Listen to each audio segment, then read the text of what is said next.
आगे जाने में सबसे बड़ी बाधा क्या है पता है? पूरी दुनिया की जो भी डेवलप कंट्री है ना, वो आगे इसलिए जा रही है क्योंकि वहां के 100% लोग काम कर रहे हैं। लेकिन हिंदुस्तान का कल्चर ऐसा है कि हिंदुस्तान में लेडीज घर पर रहती है, जेंट्स काम करते हैं, इसलिए हिंदुस्तान की टोटल वर्कफोर्स का 50% लोग ही काम करता है। लेडीज को समर्पण बताया जाता है, बचपन से समर्पण सिखाया जाता है। वो घर को संभालती है, बचा बचा खाती है, इतना बेहतरीन खाना बनाती है हमारी बहनें कि पति और बच्चे उंगलियां चाट के गिरे जाते हैं और सारी सब्जी खत्म कर जाते हैं। मेरी बहनों, जब आपके घर में आपके खाना खाने से पहले सारी सब्जी खत्म हो जाती है, तो कितनी ऐसी लेडीज है जो अपने लिए फिर सब्जी बनाकर खाना खाती है? एक भी नहीं। ये मेरी बहनों, न्यूट्रिशन की जरूरत आपके हस्बैंड से 4 गुना ज्यादा आपको है, क्योंकि भगवान ने आपकी प्रकृति ही ऐसी बनाई है। जब आपके लिए जब आते हैं, पीरियड चालू होते हैं, तो आपके हार्मोन्स अलग तरह के होते हैं। जब आप मां बनते हैं तो आपके हार्मोन्स अलग तरह के होते हैं। जब आपका मेनोपॉज आता है तो आपके हार्मोन्स के अंदर इतना बदलाव होता है, और ये इतना ज्यादा बदलाव होता है कि सही मात्रा में अगर न्यूट्रिशन नहीं है आपके पास तो आपकी हालत खराब होने लगती है।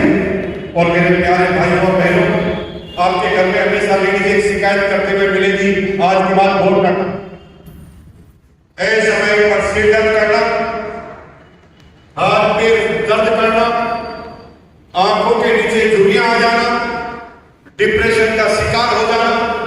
ये सारी प्रॉब्लम इंडिया में इसलिए है क्योंकि इंडिया में 40 साल से तक जितनी भी लेडीज है, यानी मां बनने की क्षमता रखने वाली जितनी भी लेडीज है, उसमें हीमोग्लोबिन की कमी है, खून की कमी है, रक्त की कमी है। ये देश बताने नहीं कह रहा है, ये WHO के सर्वे कह रहे हैं, ये भारत सरकार के आंकड़े कह रहे हैं कि 50% लेडीज में हीमोग्लोबिन की कमी है। ये ऊपर से तो पूरा केसोल का मेकअप लगा के आ जाती है, लेकिन अंदर से कितनी कमजोर है उसे पता ही नहीं। मेकअप ना लगाए तो शरीर शक्ल देखने लायक होती है, जो कि आंखों के नीचे काला पड़ गया है, झुर्रियां एज से पहले आ गई है, 25 साल की है लेकिन 40 साल की नजर आने लग गई है। ये सिर्फ इसलिए हो रहा है कि खून की कमी है आपके। सबसे सस्ता टेस्ट मेडिकल का हीमोग्लोबिन का। मेरी बहनों को प्रणाम करता हूं आपको, और ये रिक्वेस्ट के साथ कहना चाहता हूं, अपने आप को मजबूत समझना मत। सबसे पहले अपने हीमोग्लोबिन का टेस्ट कराना, अपने घर में जितनी भी लेडीज है उसके हीमोग्लोबिन का टेस्ट आपको करवाना है। और जब आप टेस्ट कराएंगे तो आंखें खुली की खुली रह जाएगी। एक तरफ तो भारत को माता कहते हो, एक तरफ तो लेडीज को देवी कहते हो, एक तरफ लेडीज के सशक्तिकरण की बात करते हो, लेकिन आपके ही घर की लेडीज कमजोर है। और जब ये टेस्ट कराएंगे तो पता चलेगा कि हीमोग्लोबिन की कमी। और अगर इस हीमोग्लोबिन की कमी को दूर करना है तो ये है न्यूट्रीचार्ज वुमन। ये केवल हीमोग्लोबिन को दूर नहीं करेंगे, आपके शरीर की सारी प्रॉब्लम को बांट डालेंगे। लेकिन कुछ लेडीज ने कहा ये तो गोली है, डॉक्टर की सलाह से ही लेनी चाहिए। तो मैं आज आपको बता दूं कि ये कोई गोली नहीं है, गोली का फॉर्मेट है। This is REA, recommended dietary allowance है। WHO ने एक लेडीज को रोज क्या क्या खाना चाहिए उसका REA बनाया है, रिकमेंडेड डाइटरी अलाउंस बनाया है। 1 ग्राम लाइकोपीन रोज खाना चाहिए। 1 ग्राम लाइकोपीन आधा किलो टमाटर में आता है। ऐसा ही नहीं, पूरा विश्वास है रोज आप आधा किलो टमाटर खाते हैं? नो, नहीं खाते। तो इस गोली में 1 ग्राम लाइकोपीन है। आप इस एक गोली को खाते हो तो टमाटर की ताकत आपके अंदर आ गई। एक पूरी पालक, लगभग 250 ग्राम पालक रोज खाना चाहिए लेडीज को। ऐसा ही नहीं, पूरा विश्वास है कि आप पालक पूरा खा रहे थे, नहीं, तो यही पालक इसके अंदर भी है। गाजर भी है, पालक भी है, टमाटर भी है, ड्राई फ्रूट भी है, जो भी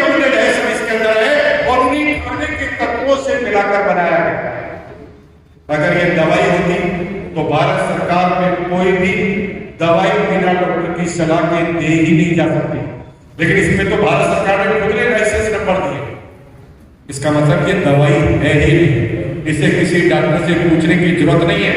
अगर शरीर में ज्यादा है तो भी खा लिया तो इसका कोई नुकसान नहीं है, क्योंकि ये रिकमेंडेड अमाउंट्स में है, ये एक्स्ट्रा अमाउंट्स में नहीं है। तो मेरे भाइयों, शुरुआत करनी है तो घर से करो। वो करो मेरी मर्जी, बोलो मैं चाहे ये करूं, मैं चाहे वो करूं, मेरी मर्जी। एक साथ आएगा सबको गाना जरूर नहीं कंपल्सरी है। मैं चाहे ये करूं, मैं चाहे वो करूं, मेरी मर्जी। मैं चाहे ये करूं, मैं चाहे वो करूं, मेरी मर्जी। यहाँ का जो बिजनेस मैन है ये गाना नहीं गा सकता। वो कहे मैं चाहे ये करूं, मैं चाहे वो करूं, मेरी मर्जी। अब रात को 12 बजे दुकान खोलूंगा, मेरी मर्जी। दीवाने हो जाएगी, दीवाने हो जाएगी, रात को 12 बजे है। लेकिन मैं जानता हूं, मैं सुबह 6:30 बजे उठता हूं। मेरी टीम मणिपुर, मिजोरम, नागालैंड, आसाम में है, जहां पर 4:30 बजे ही उजाला होता है। लोग नहा धोकर 8 सिल की अगरबत्ती निकालते हैं और भगवान के सामने 8 सिल की अगरबत्ती लगाकर बोलते हैं ओम जय जगदीश हरे। तो हमारे बंदे हरे हरे जब हम सो रहे हैं हमारे ऊपर कुछ निर्भर नहीं। अभी 1 महीने के लिए हम इंडोनेशिया गए, हमारी इनकम और बढ़ गई। उससे पहले 1 महीने के लिए ऑस्ट्रेलिया में थे, हमारी इनकम और बढ़ गई, क्योंकि हमारी इनकम हमारे ऊपर निर्भर ही नहीं है। तो किस पे निर्भर है? आप पर निर्भर नहीं है। क्यों? क्योंकि आप मेरे लिए काम नहीं करते। अंदर जी कभी आपके दिमाग में आता है कि ये बिजनेस वाला इसमें करना जरूरी है, अगर हम बिजनेस नहीं करेंगे तो मुकेश जी के बच्चे क्या खाएंगे? कभी सोचा है? आप जब मेरे बच्चों के बारे में नहीं सोचते, आप अपने बच्चों के बारे में सोचते हैं। और मेरा बिजनेस ऐसा नहीं है कि जब भी आप अपने बच्चों की बात करेंगे तो मेरे बच्चे के लिए कुछ दुनिया नहीं खाता।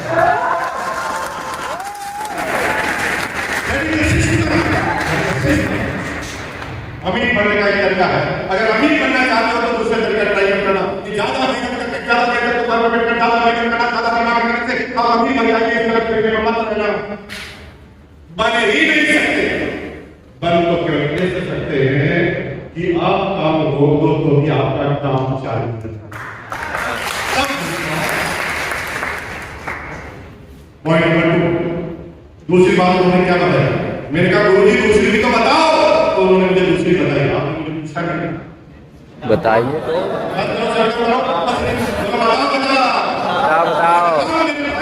बताओ मेरे भाई, बताओ।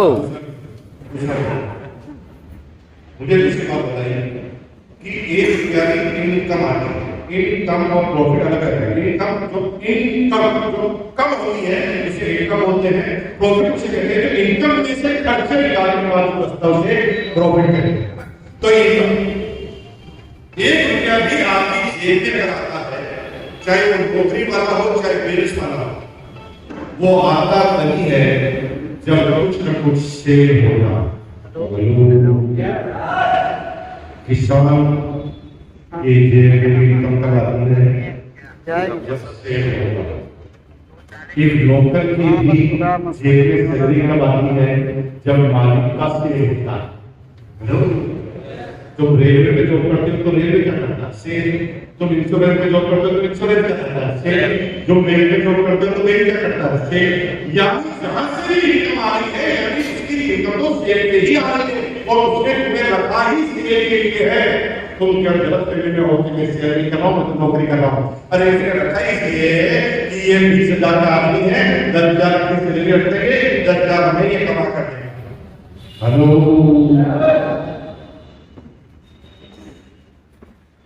1 रुपया की इनकम आती है उससे सेल से ही। 2 तरीके से इनकम आती है। दूसरों की सेल करने से सैलरी आती है, अपनी सेल करने से प्रॉफिट आता है। क्या? अगर हम दूसरों की सेल करें तो क्या मिलती है? सैलरी। और खुद की सेल करें तो क्या मिलता है? प्रॉफिट। और करनी तो बदले से, अगर दूसरी की सेल करोगे तो सैलरी के रूप में आधा प्रॉफिट आएगा, आधा किसके पास जाएगा? और खुद की सेल करोगे तो 100% प्रॉफिट आपके पास आएगा। तो क्या करना चाहिए? खुद की सेल करनी चाहिए कि दूसरों? धीरे बोलिए। कितने लोगों को लगता है खुद की करनी चाहिए? सेल खुद की करनी चाहिए? अगर सेल खुद की करनी चाहिए तो अब मैं आपको बताना चाहता हूँ कि इस बिजनेस में मैं आज तक 25 साल पहले चालू वाला 750 रुपए की नौकरी करने वाला ये लड़का जब इस बिजनेस में आया था तो 13,000 की सैलरी थी। जब पूरी दुनिया मुझे पागल मूर्ख उल्लू का पट्टा बोल रही थी तब मुझे ये दो बातें समझ में आ गई, लेकिन मुझे समझाना नहीं आता था। समझने को आ गया, समझाना नहीं आता। और जब समझाना नहीं आता और सामने वाले को हम समझाते हैं तो उसको भी समझ में नहीं आता, और जब उसको समझ में नहीं आता और हमें समझ में आ गया तो हमें गुस्सा आता। साथ में बेटा समझ में नहीं आ रहा, दिमाग खराब है क्या? अब आपको समझ में आ गया, इसे आप समझा नहीं पा रहे हैं तो गुस्सा आपको। आम आदमी ऐसा करता है, मेरे साथ भी ऐसा ही होता है, लेकिन मेरे को जब भी प्रॉब्लम आती थी तो वो बॉस के पास जाकर बैठा था, यानी अप्लाई के पास बैठा था, अप्लाई के लिए काउंट डाउन करती थी, कुल करती थी, फिर एक नया तरीका समझा दिया और मैं लगातार लगा रहा। आज मुझे बिजनेस करते हुए 25 साल हुआ। जवानी से मैंने अपनी पूरी बिजनेस में दे दी। लोग कहते हैं 25 साल में क्या क्या हुआ। वैसे तो मैं बताऊं तो पूरी किताबें लिखा जा सकती है कि मैंने क्या क्या काम किया, लेकिन मुझे पता है कि आपको ये किताबें नहीं समझ आएगी, आपको फिर ये समझ आएगा। आप कहते हैं पैसा समझा दो, तो हम अपने आप समझते हैं, अपने आप को बहुत इंटेलिजेंट समझते हो। पैसों के बाद की बातें होती है, बिरला भागवत को भी पैसा कमाने के बाद मंदिर बनाना पड़ा, इस बात को मत भूल जाना, क्योंकि भगवान ही ने पैसा कमाने के बाद ही